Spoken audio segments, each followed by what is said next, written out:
Hi, I'm Lis Wiehl with Law and Crime. Well, we're watching here the live testimony of the victim's father in the William Gaul case. Of course, this is the victim, Emma Walker's father, testifying. After the opening statements today, we've really seen the victim's family on the stand. We've seen the mother of Emma, we've seen Emma's brother, and now we've seen Emma's father on the stand.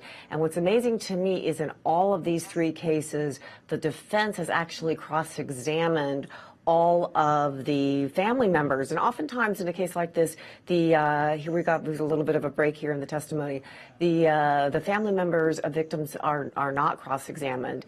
So it's a little bit different here.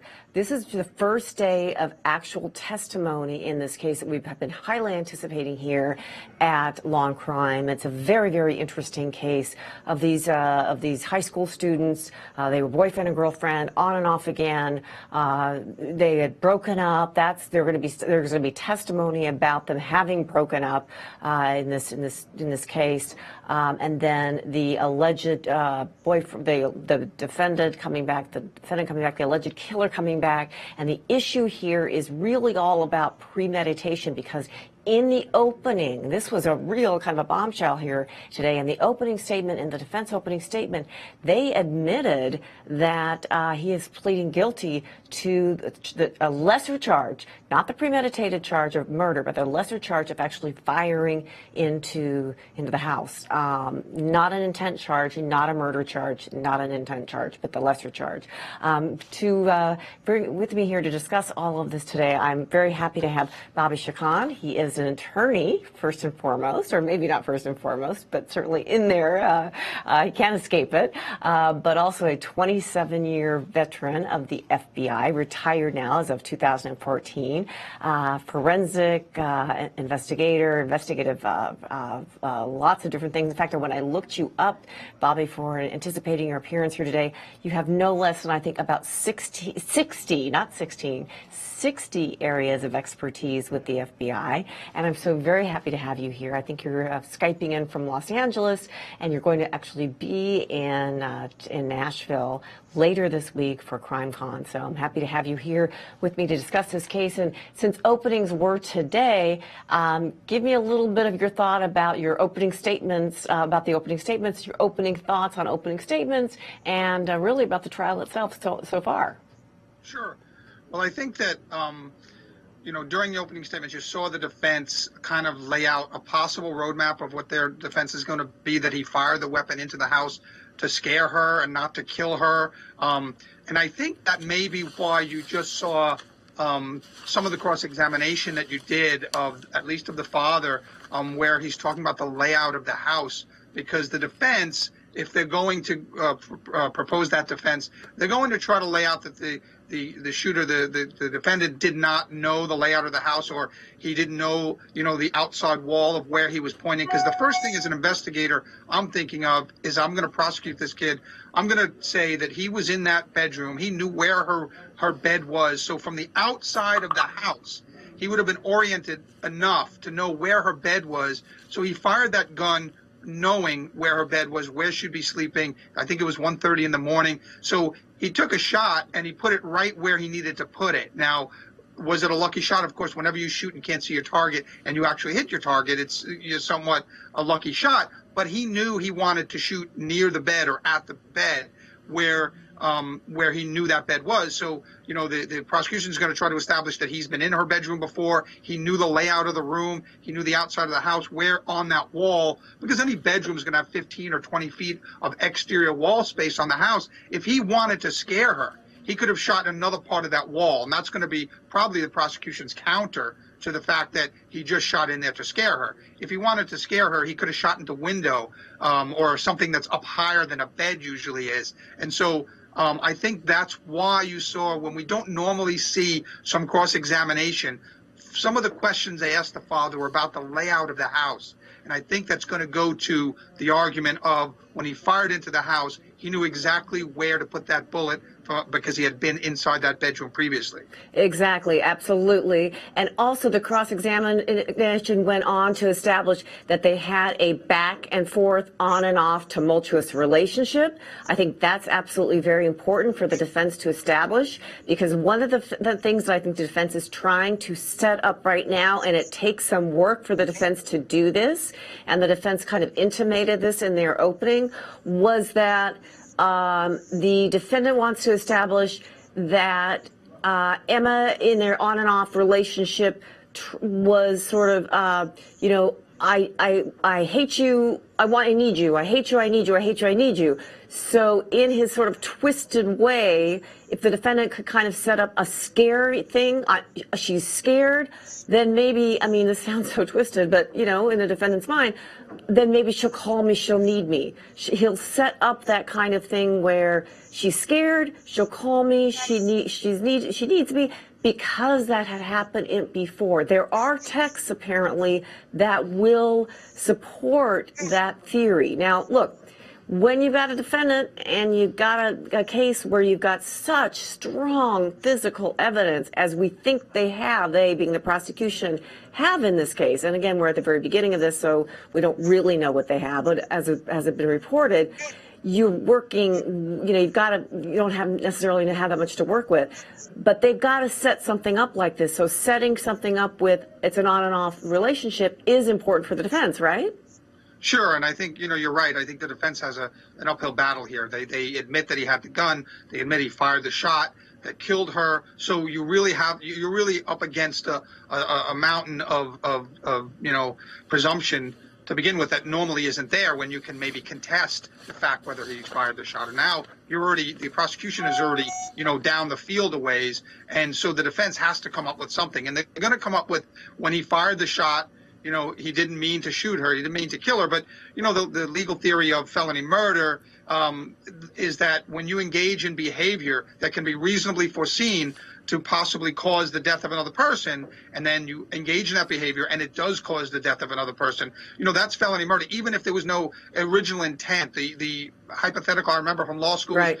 Three of us plan to rob a liquor store. We all have guns. I say I'm going to hold the gun to the clerk's head. You get the money at the cash register. During the crime, something happens. I happen to shoot the clerk. You were with me when we planned it. Even though we never planned to shoot the clerk, we planned to have weapons and hold them to these people. You can reasonably foresee that possibly someone could get shot and killed. And so, you know, the felony murder, you know, takes away a little bit of that requirement of premeditation and intent.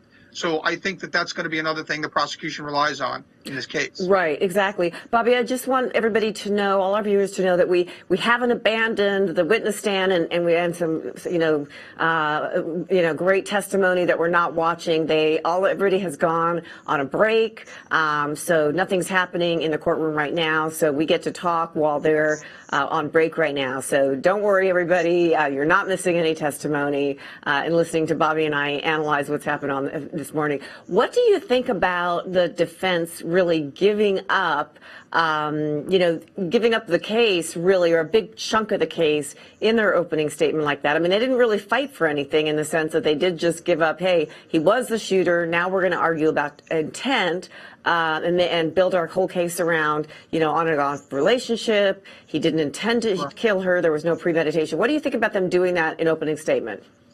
Well, I think that a lot of this happens pre-trial in motions and hearings where they knew that what they were going to up against. If they tried to litigate whether or not he had the weapon, they were going to see the grandfather called to the stand. Right. They were going to see the friend. They still may see the friend called to the stand who he tried to get to help him dispose of the gun. So a lot of this, I would imagine, in pre-trial hearings, the defense tried to fight. And when they lost those hearings and knew that this evidence was going to come in, then they either stipulate or they take the defense that they take the stand that, we're going to admit that he fired the weapon, because they knew it was going to be an open and shut part of the trial, because they might have had already, a pretrial look through discovery and through hearings and motions that, this is stuff we're not going to be able to win even for a jury. Okay, let me take that. I think you're absolutely right about that. Let me take it a step further then. If they knew that, which I agree with you, they did, why wouldn't they just try really, really hard? He's 18 years old to plead this and not have it go in front of jury. Why take it all the way to trial? Well, I think that they do have a bit of the thing that they have on their side is that this is, to shoot somebody through a wall and kill them purposely is an incredible stroke of, good luck on the killer's part. I mean, look, you can't shoot through a wall, hit somebody. It's just, and I think in this case, that was a million to one shot possibly. So, so I think that they have that on their side. They have some emotional relationship between the two. The one you mentioned earlier could have put him in a state of mind that said, well, if I pretend to be a threat to her, maybe she'll call me tomorrow, and say, somebody shot through my wall last night, I need you back, or whatever. Right. So I didn't mean that she would think it was him. She would just think it's some masked intruder, and she would think, oh my gosh, I've got to call my ex-boyfriend because at the bottom, at his core, he really loves me and he'll come protect me. Right, exactly. And so they have that to work with. They have the fact that it's an astronomical odds to fire through a wall and hit somebody from the outside of the house. The bullet can be deflected. It could hit something inside the wall. I mean, so I think they're working with that and to do away with the fact that he intentionally did this. However, the prosecution's going to probably try to prove that, he meant to kill her when he pulled that gun, or he reasonably could foresee that she would die if he fired through that wall. And I think that's why I think they're going to have a diagram of that room at some point, and they're going to show that he'd been inside that room. He knew where her bed was. If he wanted to scare her, he could have shot in a different part of that wall. Right, and I think that they're going to have, as you said, they're going to have. I would assume that the prosecution is going to have a blow up of the bedroom and exactly where she was and the number of times. If I were prosecuting this case, what I would do is I would get really old fashioned about it, and I would, be able to document pretty much how many times he had, through the mom and the dad and the brother and the friends, how many times he had really been in that bedroom, and be able to say, this is how many times you've been in that bedroom. And it's whatever size the bedroom is, and where that bed is. And that it hadn't moved. Mock-up of the bedroom. I do a mock-up of the bedroom, walk the jury through that bedroom, and then put him, do a demonstration. Put somebody on the outside of the wall, the distance he was from that wall, and look at, so they can see the inside of the bedroom and where he was on the outside when he fired the shot. All of those things can be demonstrated to a jury, and, the prosecution may go that route to do a demonstration like that, or to show a mock-up of in court of the bedroom and where the bed was and things, because that's going to go to, whether or not he knew where he was firing that weapon was going to be near the bed where she was sleeping. I think that's crucial to the felony murder. I think it's crucial to the murder charge in this case. Right, because it's all going to go, and the defense was also in the opening going straight back into beyond a reasonable doubt. You've got to keep that, ladies and gentlemen. The other thing is we have it with this camera, the way the camera is angled in this particular trial. We can't see the defendant's face. So we're looking at from behind. So you don't really see whether, he's emotional. You don't see whether his hands are in his, you don't really see what he's doing. But the little bit of angles that I've been able to see anyway, he looks, he looks sad. He doesn't look like he's sobbing or anything, like he's overly emotional, but he does look fairly intense. And the jury, of course, is seeing him. The jury angle is they are able to see him, and they can see the front of his face. What impact do you think it's having that the jury is not having to, it's not a quick guilty plea for them. If anything, this trial is a slow guilty plea, and they're seeing the face of an 18-year-old. Well, and I think the defense will bring that home even more so than just, they will bring home what the jury is seeing now. This was a emotionally distraught young man at a point in his life where we're not always in control of our emotions, particularly romantic emotions as an 18-year-old.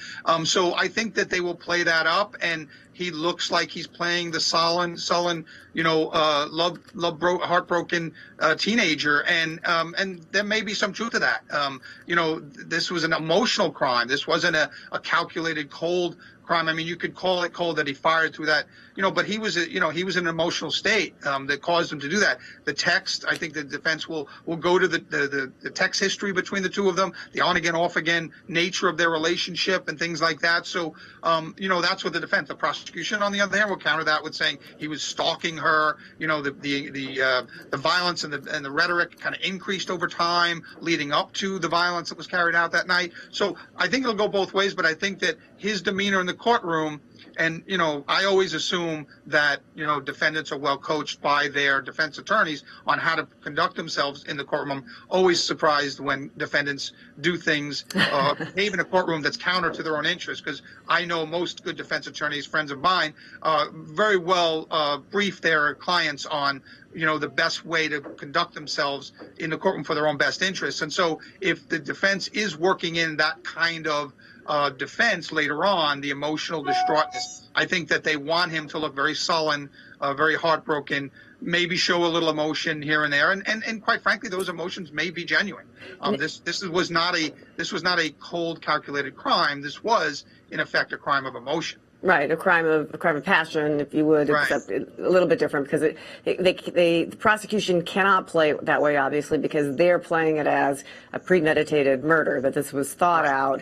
Look at the things that he was wearing, look at all the planning that went into it. Look at the stealing of the firearm from the. They've got to plan it. They've got to quote unquote sell it like that. They've got to convince a jury that all of these steps that he took, that the defendant took, were absolutely not a crime of passion, even though he's killing his ex-girlfriend, but were even though Annie is young, but he's got to be held to that higher standard. Now, I know it's a little early to be calling this, but since the defense sort of set it up today in their opening statement, what are the odds? And they're not usually, in the favor of the defendant testifying. But here, where the defense has almost set it up, where, as we've discussed, the defense is going to be, I just meant to scare her, because in scaring her in a twisted way, she would want to call me back, and I would ride in to save her. Didn't want to hurt her. I was actually going to save her from this scary guy who was, whoever it was, not me, trying to kill her. What are the odds? Do the odds go up that he will have to take the stand to sell that to the jury? I mean, they go up. Yeah, they very much go up in this type of case. Number one, because of all the things that the defense is already conceding. So that he had the weapon, he fired the shot. Those are things that if you don't concede them, you can play on the doubt in the jury. You can kind of create or try to create that one doubt. That since you're conceding so much already, there's less of a downside of the defendant taking the stand in a case like this. Always is a downside, but there's much less of a downside in a case like this where the defense is conceding so much.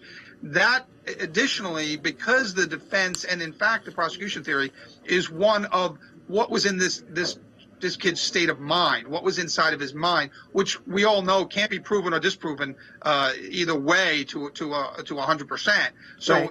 He can get up there and he can say, this was what my state of mind was. The prosecution then has to use circumstantial evidence like text or behavior to show that wasn't his state of mind. I think you're right, I think there is exactly much less of a downside in a case like this to defendant taking a stand, particularly when the only issue really that'll be germane when he's on that stand is what was in his mind when he was pulling that trigger, when he was aiming that gun. Now, it also, it opens him up to the prosecution saying, how many times you're in that bedroom? You knew exactly where her bed was, the whole thing, that the argument we're talking about. And then he's going to have to answer that directly. There is always a downside, and that's going to be the downside, that he's going to have to answer those questions from the prosecution directly. But there's less of a downside in this case because the defense has already conceded so much of the activity. Right, Bobby, exactly. Well, speaking of proving and disproving, let's go back for a moment and take a look at what the prosecution was saying earlier today in its opening statement in the Gaul case, which is happening right now in Knoxville, Tennessee. And we're just going to take a few minutes to take a look at that, and then we'll come right back. Okay, we're back, and we're going back to the courtroom. The jury is back in, and we have a witness back on the stand on the Gaul case in Knoxville, Tennessee. Let's listen in. All right, that was John Warren. He is the neighbor of the victim, just had taken the stand. He testified about having heard hearing two gun shots that night about 2:55 a.m. He testified that he knew the time because his wife was in the garage smoking.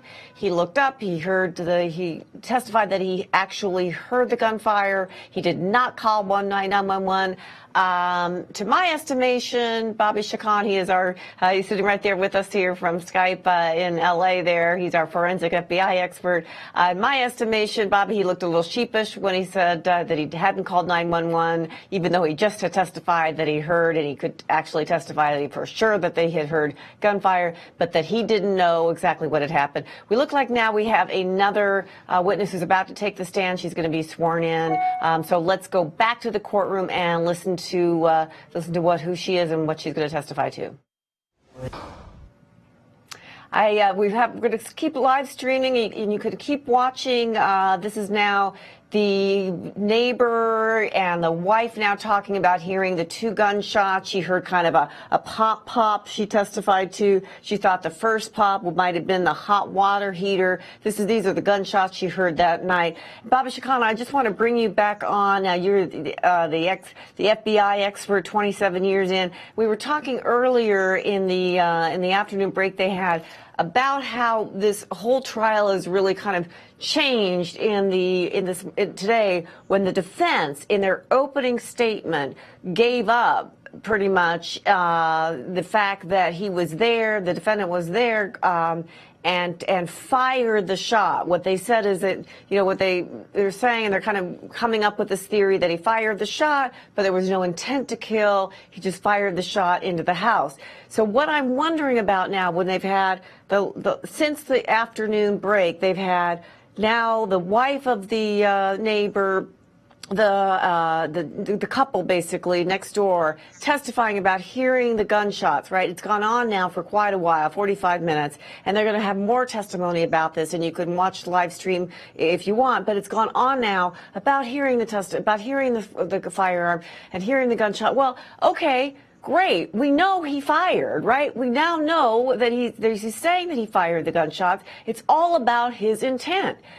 If you're the prosecutor in this case and you've heard the defense in their opening statement, don't you have to kind of roll with it? Your whole case has just completely changed. Don't you have to almost think, man, I got to really streamline my case here? What do you think, Bobby? Yeah, I think you're right, but I think they may do that. But, day one of a trial is pretty scripted. So you have all your witnesses that you're going to put on that day. And you have what they're going to say and the points you want to get in the record. So this is this may be just what they were going to do before. I don't know if they were surprised by the opening or not, but they may address that, tomorrow and proceeding days. But they already had these witnesses in the courthouse. They had them travel to there. They were ready to go. This is what you're seeing now is the painstaking process of the prosecution getting on the record all the details that they're going to walk the jury through on summation. Right. In the summation, the prosecution is not allowed to talk about facts that aren't in the record. So they want to get all this stuff in the record. They don't want to be surprised by the defense. So they don't want to forego getting these things in the record, even though they may not need them in summation. They want to, an overabundance of caution, they want to get this stuff on the record because they're going to want to argue it in summation. So you see this painstaking process of, where the guy, but in fact, we're already starting halfway through the case. These witnesses are already talking about hearing the gunshots. We're not talking about the relationship that led up to this or what happened. We're already starting with gunshots. And so this goes to what we were talking about earlier. The theory is going to be where he was standing, when he fired in, how far away from the house he was, and things like that. So the prosecution is being very careful and painstakingly getting this stuff into the record that they're later going to be able to argue about.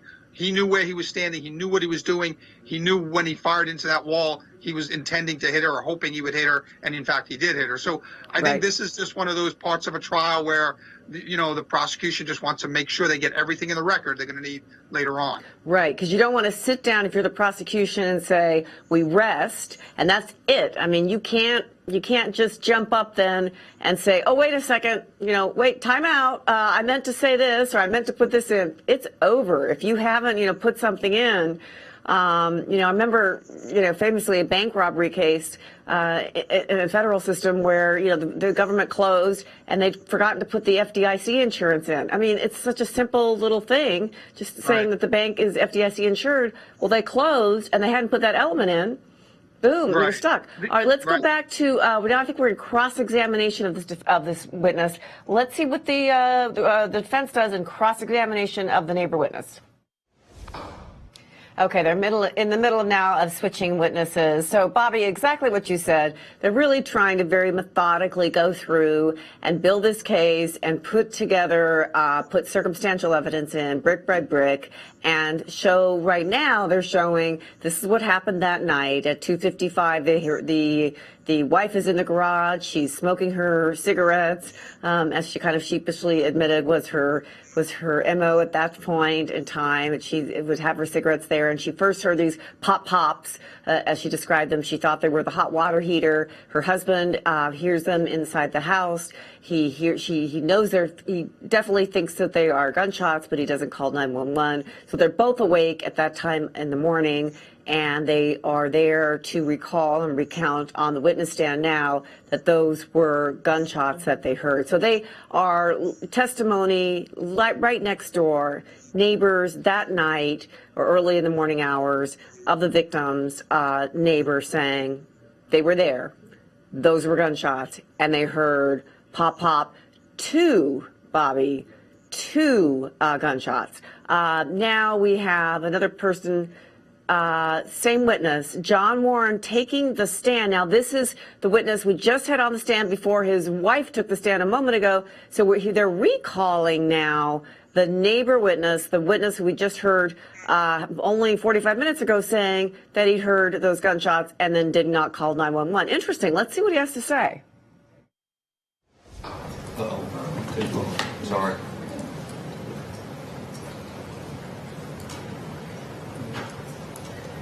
Where is it, sir? I'm sorry. Right here.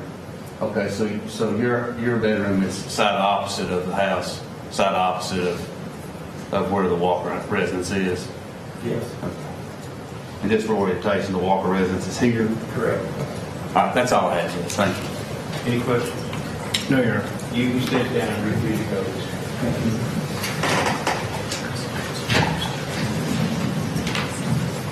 Crystal.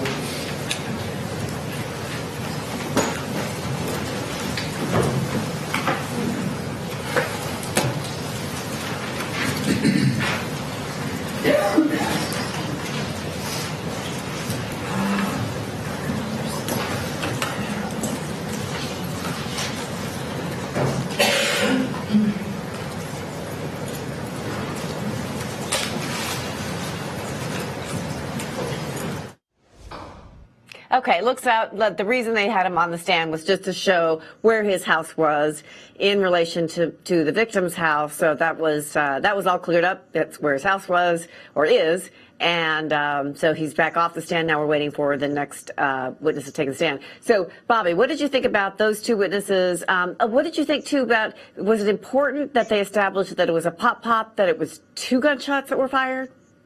I think so. I think that's going to match up later on with the forensics, and that's what they're laying the groundwork for. Yeah, very important, I think, that they establish. And again, lay witnesses, the cross-examination tried to establish that Mr. Warren had a background in the military, and absolutely not. He didn't really know anything about guns, but he said there were two shots. And then Mrs. Warren said she heard a pop, thought it was the hot water heater, but it wasn't. It was gunshots. But both said, so they both established that it was definitely two shots, which to me just says two shots, more than one. That's not going to help the defense, right? Right, of course. So, when you're trying to scare someone, one shot would do it, right? Why take a second shot?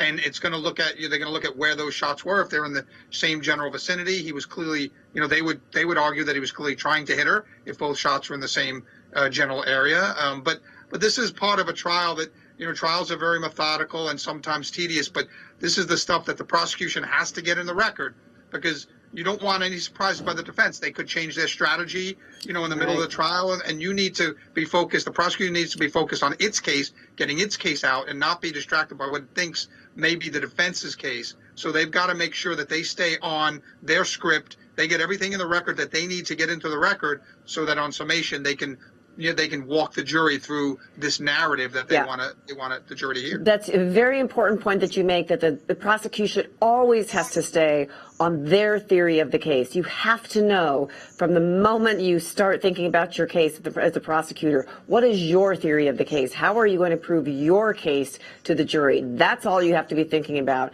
not second guessing what the defense is going to do. It's your theory of the case, your burden. You've got to meet it.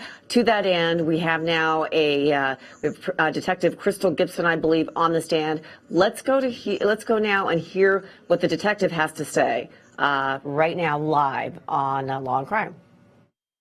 Has any discrepancy?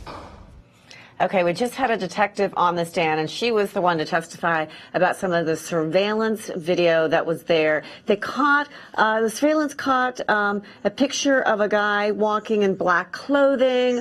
You could see that surveillance video as you were watching, but those pictures were caught about 10 o'clock in the morning. So I'm not really sure how helpful that's going to be, but the prosecution, I'm sure, is going to be telling us more about that. We saw the street in front of the victim's home, and we saw definitely the picture of, I'm sure the prosecution is going to make this out to be, the defendant, later walking in front of the victim's home wearing that black clothing, which is pretty ominous.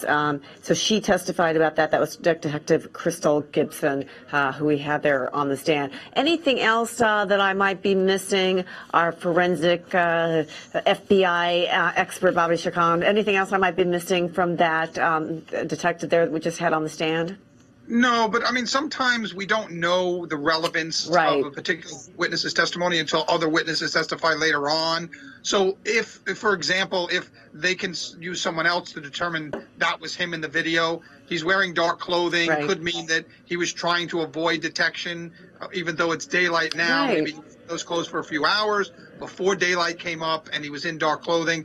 You kind of don't know the inside of what's in the prosecution's narrative yet. But, these things, some witnesses are just for a particular reason, and then their testimony is complemented by witnesses down the line. Right, exactly. All right, it looks like we have another witness on the stand. So let's go straight to that witness, and we'll be right back to that witness live on the stand.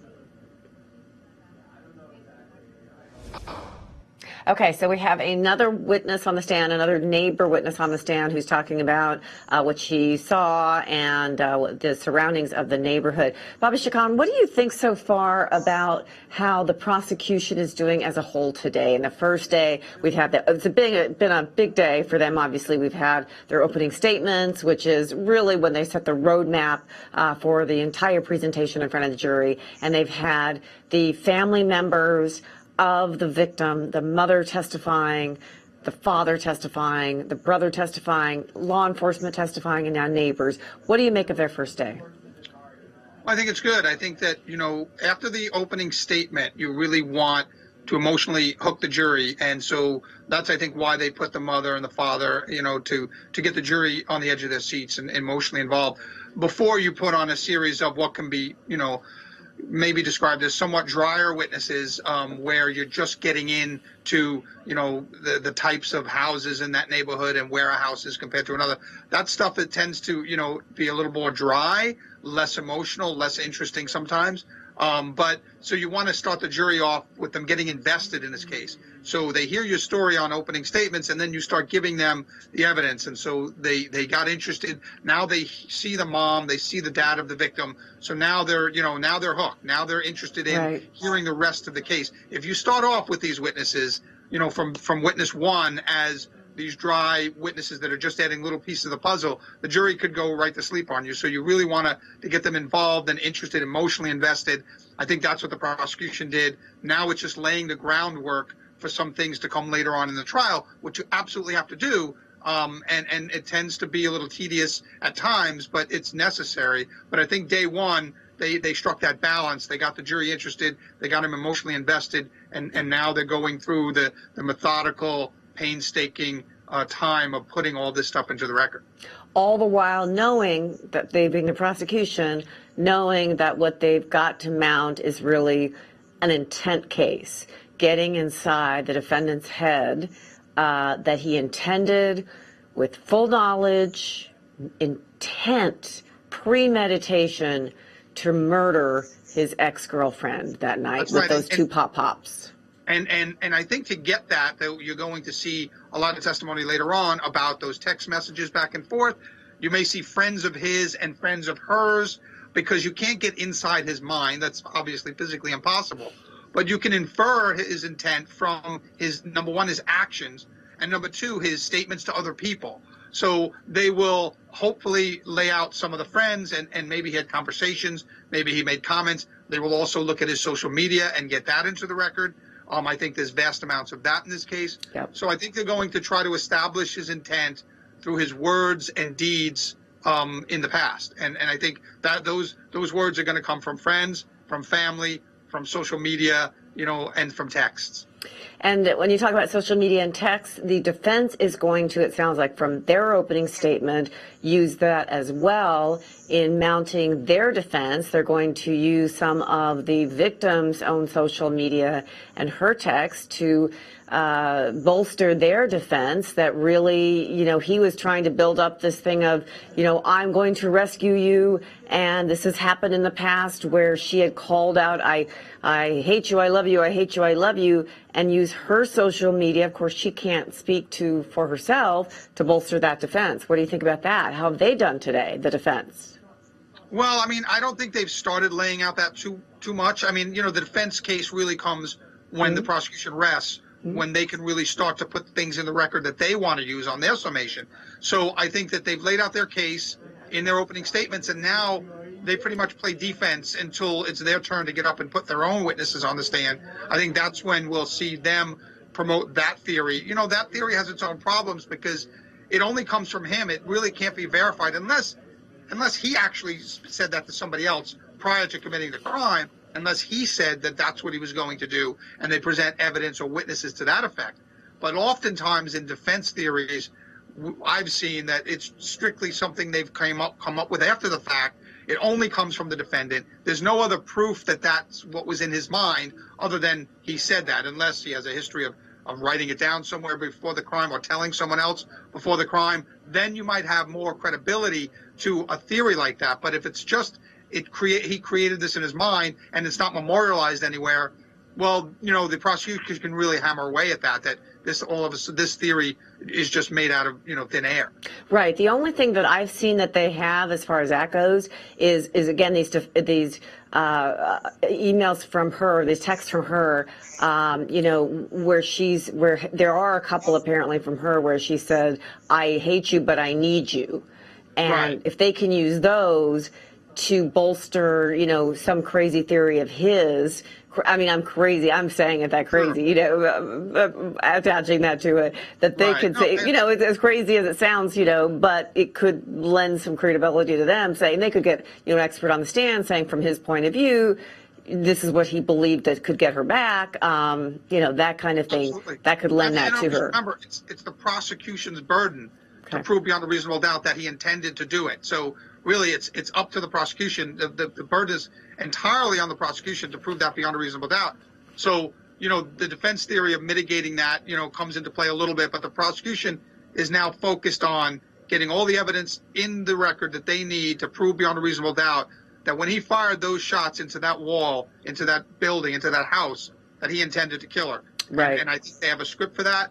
They're going, along with their script. Their witnesses are building that case. And I think that after day one, I think they're down the road a bit in establishing that. Wow.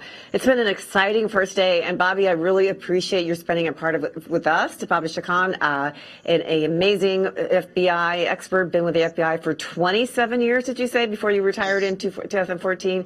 Thank you so much for being with us. I hope you'll join us again at Law and Crime. We're wrapping for today because the judge has sent the jury home. But we will be back in this case. We'll be back tomorrow bright and early when the jury is back with, and we'll be following this case from Knoxville, Tennessee. And we'll be covering it every day here at Law and Crime. It is a fascinating case.